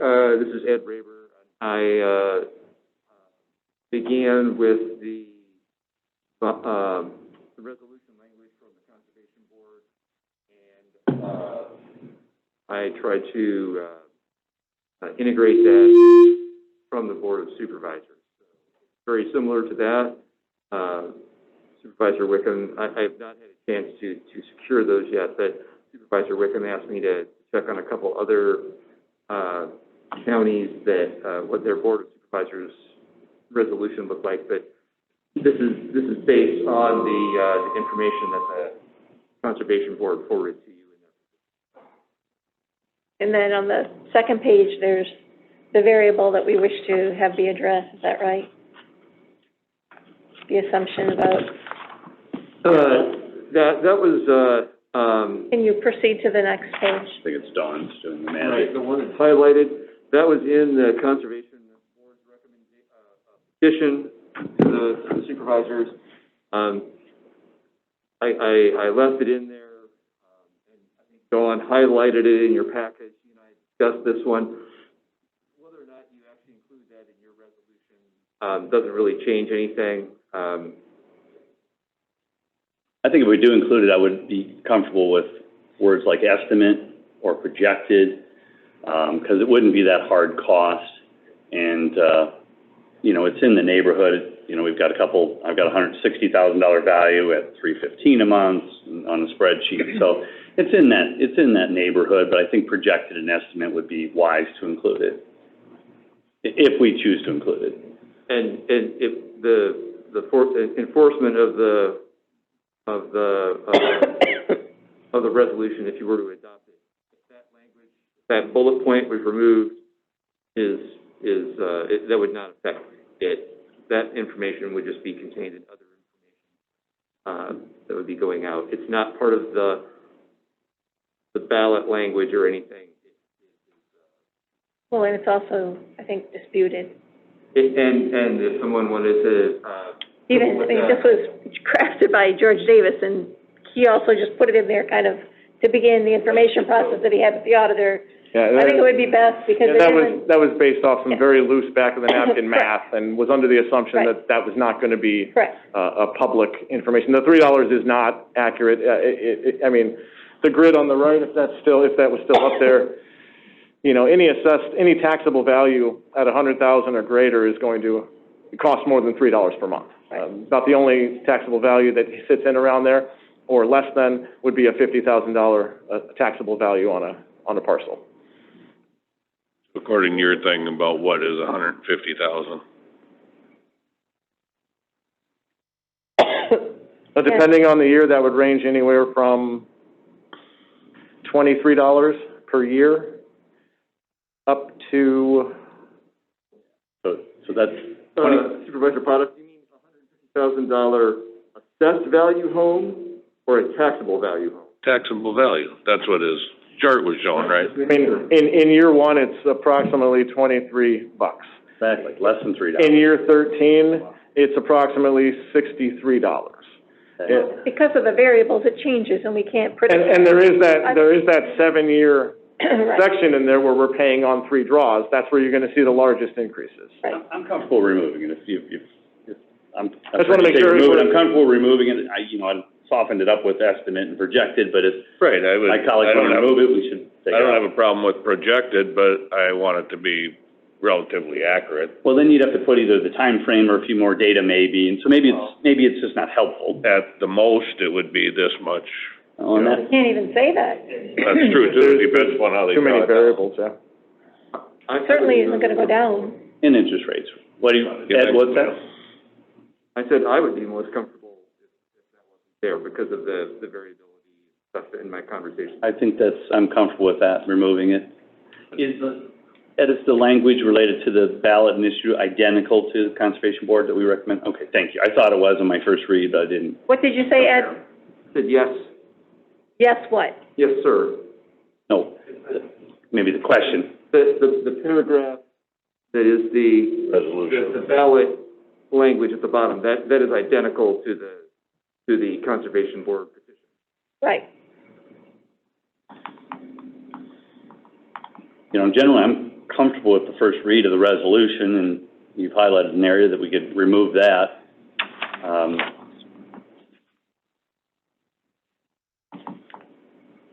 But first read, it was good.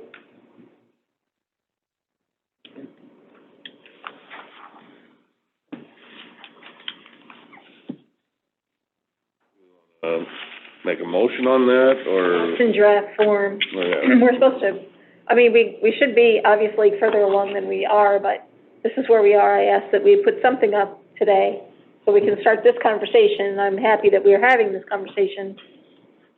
We could potentially take action if people like this for next Monday as part of our regular board meeting. You know, we're gonna be rolling into September, and this is a November 2nd ballot, so. Gotta get moving on it. I'm comfortable with that, and I'm comfortable with that, if you're working the editorial on the resolution to remove the highlighted item in yellow. That would be the only removal I would have.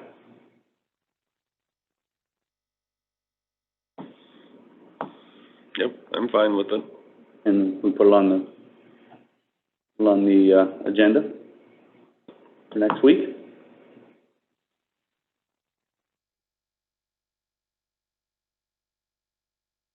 Okay. I'm good. Anything else, Stella? We didn't get you to talk at all. Stay back on vacation. Wise woman.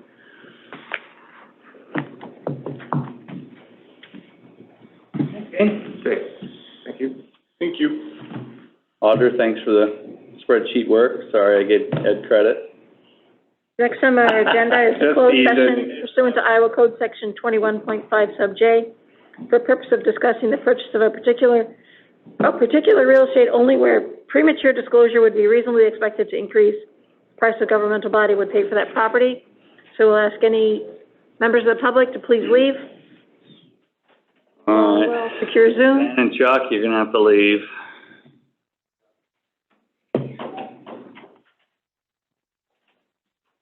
We're gonna talk about turning both your homes into a nature preserve.